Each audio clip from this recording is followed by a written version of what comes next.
আমরা এমন একটি দেশে বাস করি, যেই দেশের কিছু কিছু বিষয় আপনাদের সামনে তুলে না ধরলেই নয়। তো আমরা এখন এমন একটি জায়গায় আছি যেটি কামকোলা বাজার থেকে সলুয়ার দিকে যাইতে, এখান থেকে সলুয়ার 7 কিলো।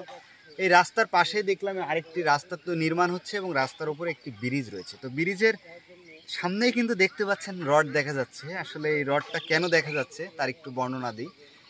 ব্রিজটা মোটামুটি 60 ফিট থেকে 80 ফিট লম্বা হবে।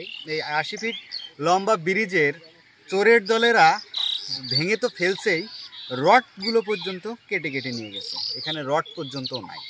আর সবথেকে বড় বিষয় হচ্ছে এই ব্রিজটার বানানোর সময় যে কোন ইঞ্জিনিয়ারের কোন বুদ্ধিতে বানিয়েছে এটিও আমার মাথায় আসে যায় না। মাত্র 5 ফিট প্রস্থ এই ব্রিজটার।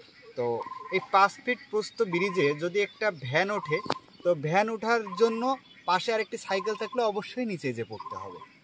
তো এই গরুর গাড়ি দিয়ে, যেহেতু কৃষি নির্ভর এই এরিয়া, গরুর গাড়ি দিয়ে কিন্তু মানুষজন যখন শস্য নিয়ে যাইতো, সেক্ষেত্রে এই ব্রিজের দুই পাশের যেই প্রোটেক্টর ছিল সেগুলো বেঁধে যাওয়ার কারণে সেটি ভেঙে দেওয়া হয়, আর পরবর্তীতে এই রডগুলো চোরের দলেরা খেয়ে ফেলছে।